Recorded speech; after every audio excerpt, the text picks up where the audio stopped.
Hello, everyone, and welcome to my first YouTube broadcast. Today, I am doing my own review of last night's Elimination Chamber pay per view, which was put on by WWE. Now, this pay per view is the second to last pay per view before WrestleMania, so there's like big stakes. Let's see. The first match that they kicked off with was the women's Elimination Chamber pay-per-view, which consisted of Sasha and Bailey, Mandy and Sonya Deville, Tamina and Nia Jax, Liv Morgan and Sarah Logan of the Riot Squad, um, who else? And the Iconics and Naomi and Carmella. This was for the WWE Women's Tag Team Championships. And honestly, I thought for the most part this match was absolutely great. What I did not like was that Carmella and Naomi got eliminated way too quickly, in my opinion, way too quickly. And Nia Jax and Tamina ended up lasting longer than Carmella or um, Naomi, which did not make any sense at all. There were a lot of mistakes, but I'm gonna give them a pass because when you have so many people in the elimination chamber like that, there's bound to be mistakes. So I'm not gonna criticize anybody um for doing botches or anything because it's understandable. They did their best with what they had, and I love the spot where Liv Morgan and Sarah Logan did like a simultaneous crossbody. I mean, to me that was amazing. I mean, I really enjoyed it, and I mean, I'm a big fan of Liv Morgan, even though she is still very, very green. I feel like in the future she's gonna be big. I mean, honestly, in my opinion. Sarah was Sarah Logan really impressed me last night as well. Um, as we all know, Sarah Logan can go in the ring by herself. We've seen her fight Ronda Rousey. We know she can go. So I wasn't too surprised of what Sarah could do. The ones that I was very surprised about were Mandy and Sonya. They really have improved a lot, and I'm very, very, very surprised and very impressed with the showing they had last night. When it was all said and done, Uncle Bailey and Sasha and Sonya and Mandy started the match. When it was all said and done, it came down to Bailey and Sasha, Mandy and Sonya. But before I talk about the ending, I want to say the spot that Nia Jax took where she like ran at somebody and went through the plexiglass of one of the pods of the chamber. That was the best I had seen from Nia Jax and like ever. I mean, usually I don't see her that good or anything at all. I mean, that's the honest to God truth. I mean, I don't mean to be mean. I don't mean to be rude, but that's the honest to God truth. That was the best I've seen out of Nia Jax. But when it all came down to it, it came down to Mandy Rose and Sonya Deville versus Bailey and Sasha. And we all knew what was going to happen. Sasha Banks ended up making Sonya Deville tap out to make Bailey and Sasha the first ever WWE Women's Tag Team Champions. I mean, I got chills saying that. You know, even though I don't like seeing Sasha, you know, in a tag team with Bailey all the time, I kind of had to put my personal feeling aside last night. It was a monumental moment for the women's division. Um, I really, you could really see the emotion pouring out of Sasha and Bailey as they held those titles up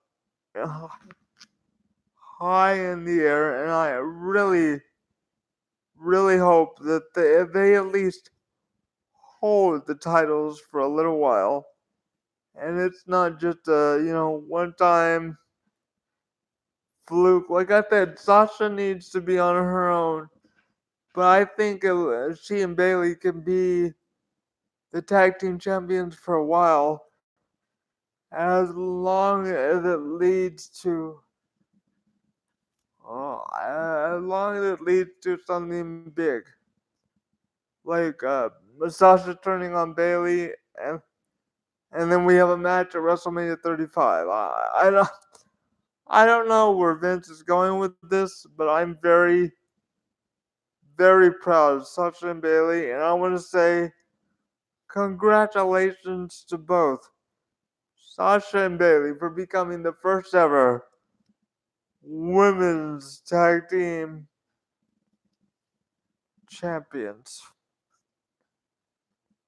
Um,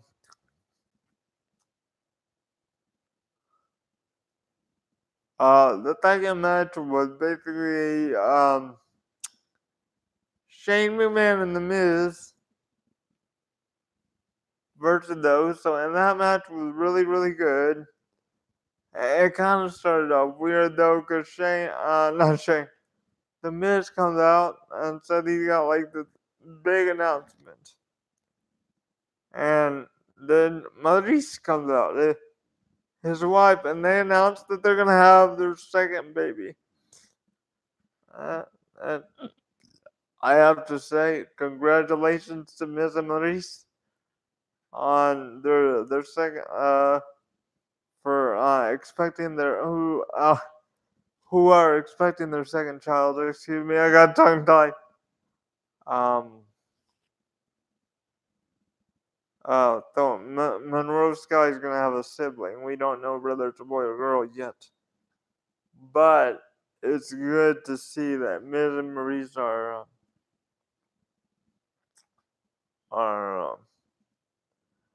expecting another child, and I think that's why I think that's one of the reasons why he and Shane lost the tag title the last time to the Usos. Congratulations to the Usos. It was actually a pretty good match. And I love Shane McMahon. I really do. I think he's awesome. Um, you just leave it to Shane McMahon to hit those daredevilish spots, and he went coast to coast one time. I forget if it was on Jay or Jimmy. But every time Shane hits that move, it just, I don't know, guys. It just wows me. Like, it's crazy. I'm so, I wish I could do stunts like that. I mean, it's really awesome to see Shane McMahon still doing stuff like that at his age, mind you. Like, that is so awesome. Um, what else? Let's see.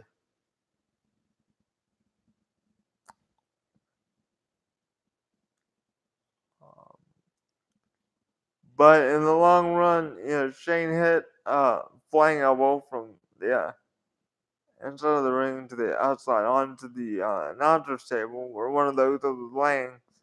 Um, very beautifully done, but he ended up taking out both the the Uso and himself, which left Miz on his own.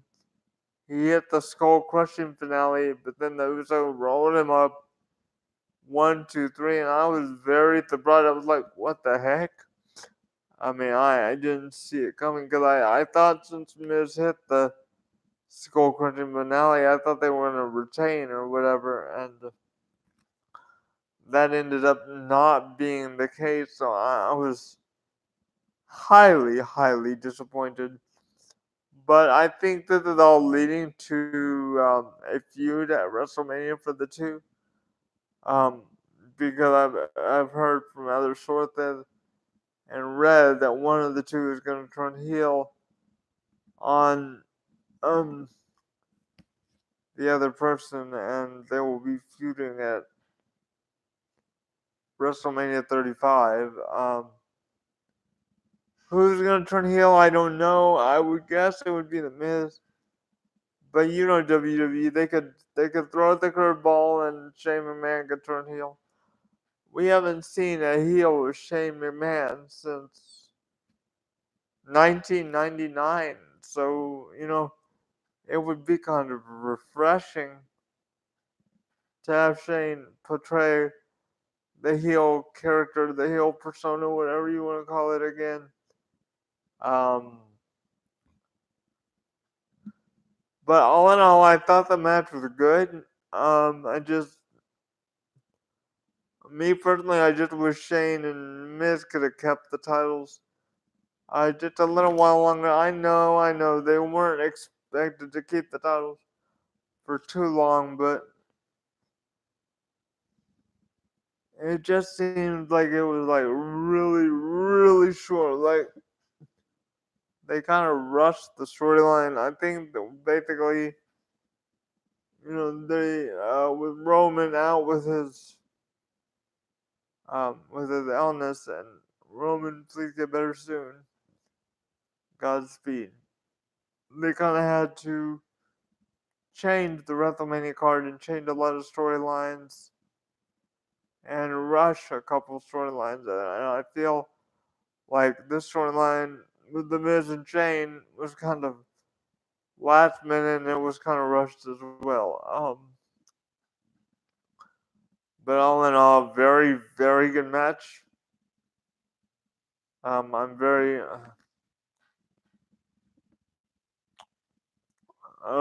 very proud of Shane and Miz. I'm equally proud of the Usos. I've been a big fan of them for their whole WWE career, 9 years. Rumors are circulating that their contract run up at WrestleMania 35, and that they will be going to AEW. I do not know if these rumors are true or false or whatever, but I don't think it's the truth because if it was, I don't think Vince would have put the title on the Usos, honestly. Um, their contract being up, I think, is true, but I think knowing Vince McMahon, he's going to want to try to renegotiate or sign the Usos to another contract. I forget what the next match on the card was, but um, I'm just gonna talk about the ones I remember. Now, the one that really upset me, there were a couple that upset me, was the whole one with Braun Strowman and Baron Corbin. I don't know what WWE is doing, and they really built Braun up to be like this monster, and then like now they're making him look like a damn idiot. I mean, it doesn't make any sense. You build him up to be a monster, but yet he every time he gets in the ring with Baron Corbin, it's like you make him look so weak. And then he, because it was a hardcore match or whatever you want to call it, no disqualification match is what they're calling it these days. Um, you have Drew McIntyre and Bobby Lashley come out basically annihilate Braun Strowman, and that really degrades his character because you're making Braun Strowman look like he's weak. His character's not believable anymore because WWE watered them down so much that his character, the monster among men, now like doesn't have any believability or realism to it. I mean, it's sad. It really is sad. So I'm just wondering what they're gonna do with Braun Strowman. I do not know what their plans are with Braun Strowman.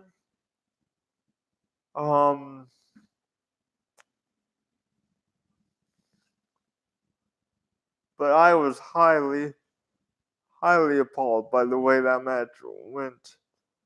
But one match I was very happy to see the ending to. I'm so happy that Finn has finally won a match and actually won a title for once in like almost 2 years. Finn Balor beat Bobby Lashley and Leo Rush in a handicap match to become the new WWE Intercontinental Champion. So I'm very happy to see that. That was a good match. Um,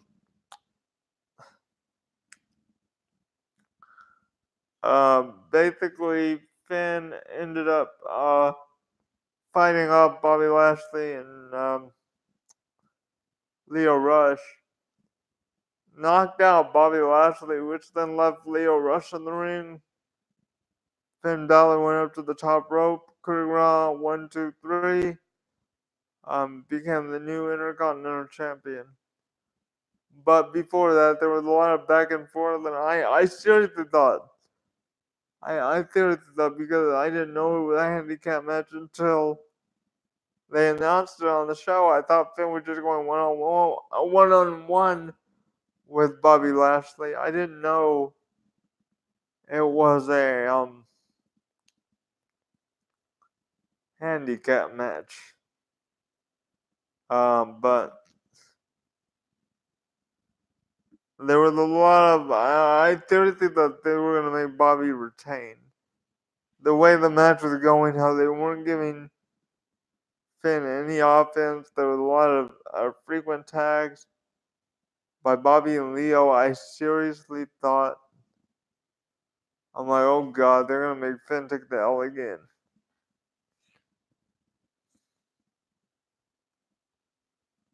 But when he won it, I was so elated because he honestly deserves it, guys. He really does deserve it. And I know a lot of people out there try to say that pop collar Finn, yeah, that's what they call him. When he wears the leather jacket, that's what they call him. Pop collar Finn. Can't beat anybody unless he's the demon. Yes, I agree. The demon is really cool and more believable than regular Finn. It's like watching. It would be like watching Clark Kent fight Lex Luthor instead of Superman. But I am so happy for Finn. I'm glad he won to become the new Intercontinental Champion. Now let me talk about a match that really, really, really pissed me off. So it was about the Ruby Riot of the Riot Squad versus Ronda Rousey. I know. They're trying to make Ronda this, the female version of Brock Lesnar, this badass chick. I get that, but not at the expense of Ruby Riott. I mean, they made Ruby look like weak. They made her look so weak. I felt so bad for Ruby. She gets in there, the bell rings. She tries to get some offense, and then Ronda does that uh, over the shoulder flinging arm thing that she does, where she tosses her opponent back and forth. Ruby doesn't get any offense in.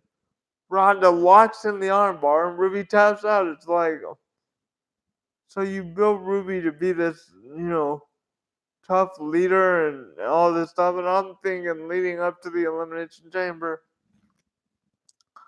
I didn't think Ruby was going to win the title. But I'm just saying, I at least thought they would have given Ruby time to have a decent match with Ronda Rousey. Instead, they fed her to Ronda Rousey like a piece of meat, and I really, really don't appreciate that WWE. I really think that Ruby Riott is very entertaining, very talented, and I feel like she could be a huge singles star in the future, a main eventer. But when you do stuff like that to her or any of your talent, you basically make them look weak when you feed them to either like Brock Lesnar or Ronda Rousey, and like they don't get any offense in it. It makes me rather angry because I know that they want to make Ronda like this unstoppable women's champion. I get that. That's not why I'm angry, but not at the expense of other people.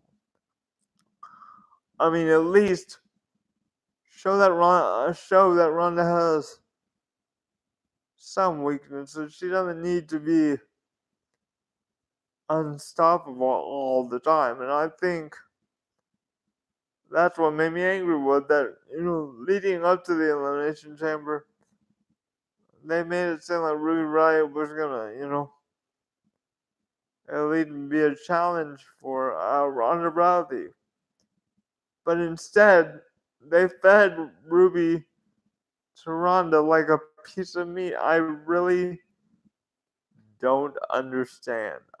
Really, I mean, it really irritated me, and it still does to this morning. I'm not gonna say it was a horrible match. It was a good match, but I'm angry because I feel like they didn't give Ruby any time to shine. That was all just to put Ronda in the spotlight and to feed Ruby to her. I am disgusted by that. I am utterly disgusted by WWE's decision to do that.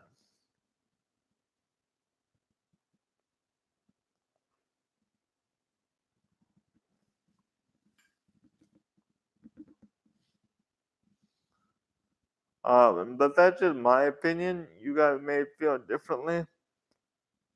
But I want to go on to the main event, which was the WWE Championship Elimination Chamber, which consisted of the champion Daniel Bryan, Randy Orton, Jeff Hardy, Samoa Joe, AJ Styles, and Kofi Kingston, who was replacing Mustafa Ali, who got legitimately injured during a match with Randy Orton the previous week.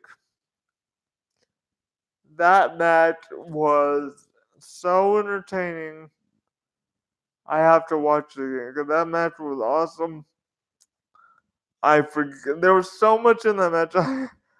I really forget what was who did what, but I have to say that match was very well done, very well thought of. Um, everyone hit their spots.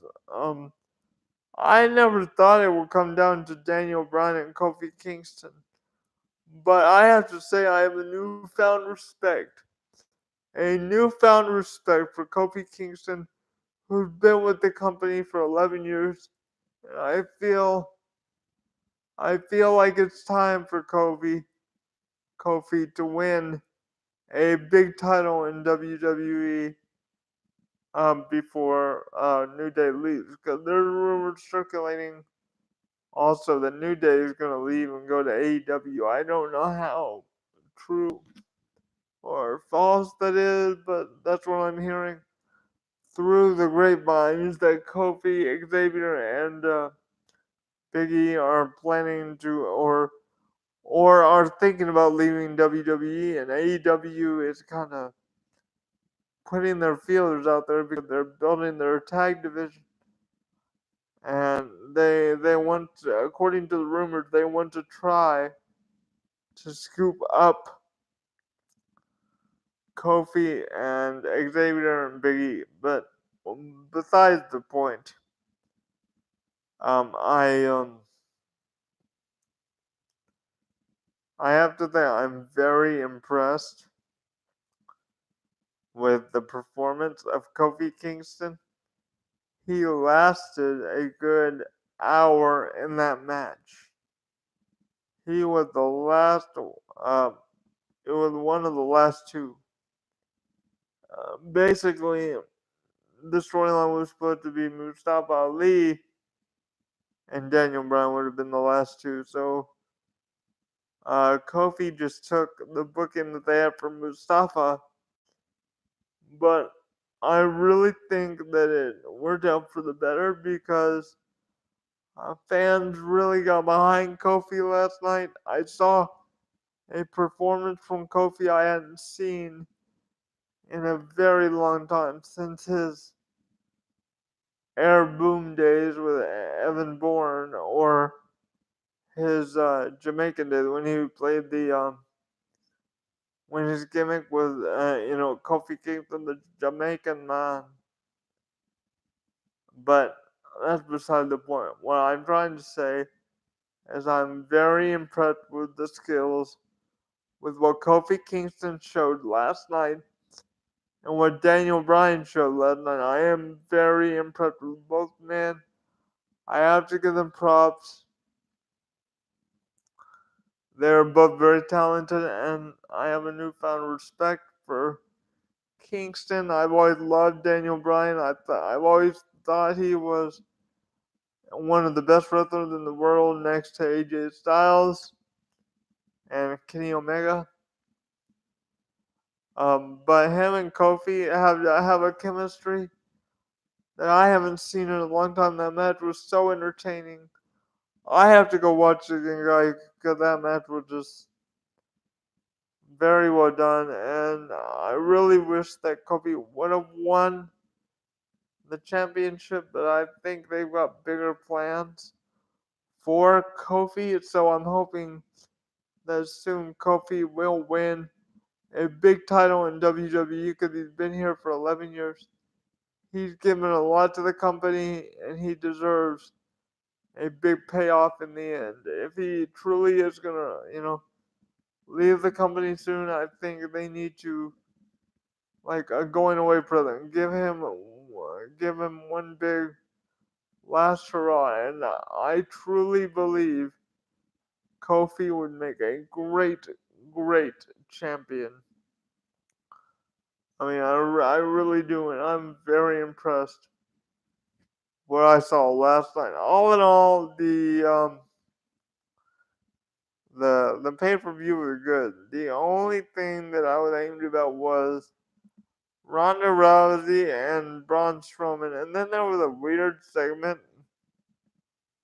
where Lacey Evans come out, she walks down the ramp, and you think she's gonna get in the ring and cut a promo, but she walks halfway down the ramp and then turn around, walks back up the ramp, and goes into the back. So I don't know what the heck that was, but you know, was that planned or were they short on time?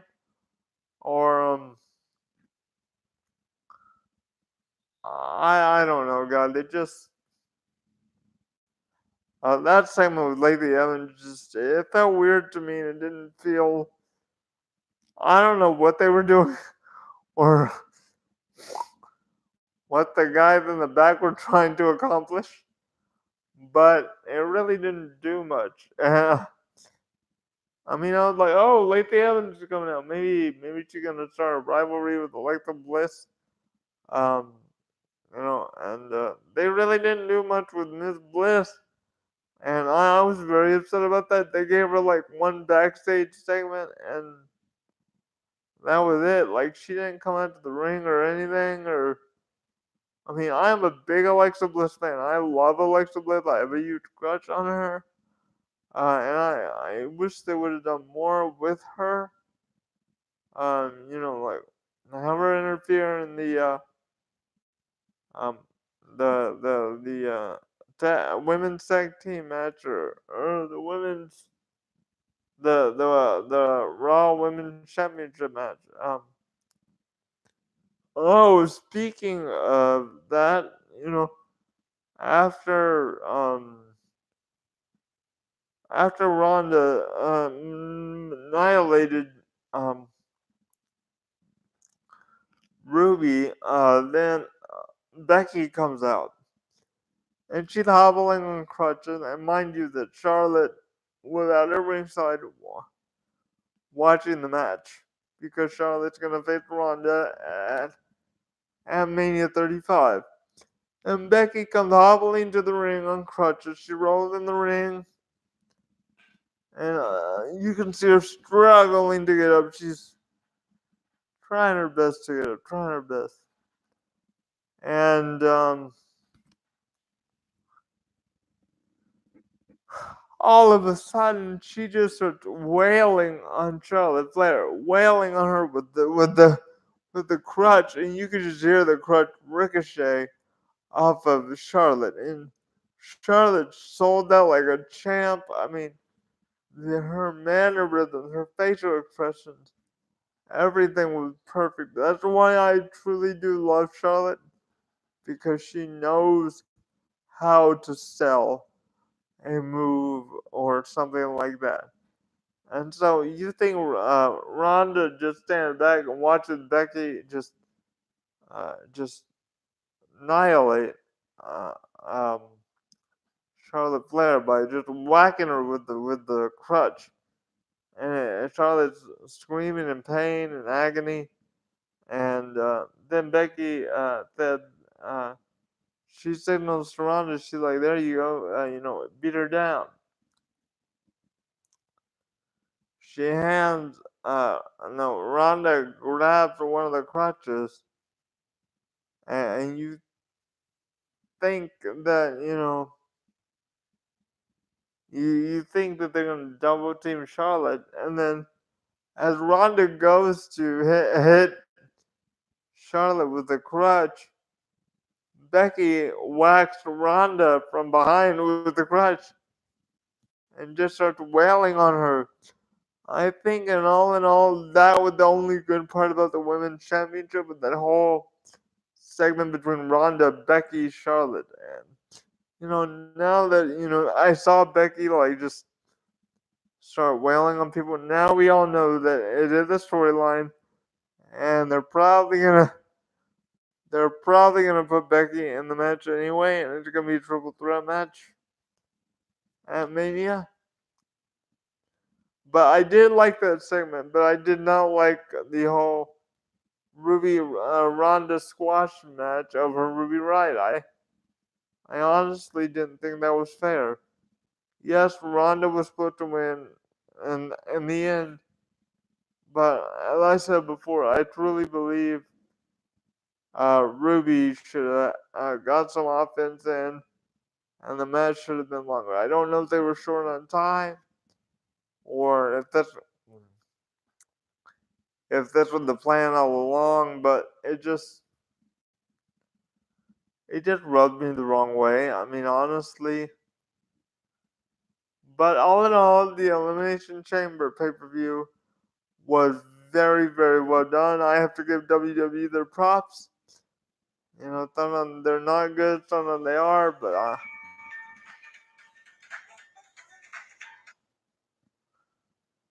will say that uh,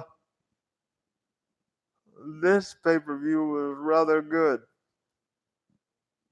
The next pay-per-view coming up is Fastlane next month, which will be the last pay-per-view before Mania. So we'll just see how that one goes. I thank you for listening to me. If you like this video, please leave a comment down below of what you thought of the elimination chamber and what your favorite parts were and what you did not like. If you like these kind of reviews, please subscribe to my channel, like this video, leave a comment, and I will see you next time for another wrestling review inside the ropes. Alright, everyone, bye bye. Wake up. Mouse Squid. Wake up. Mouse Squid. 8, 4, 9, 9. Click. Press return.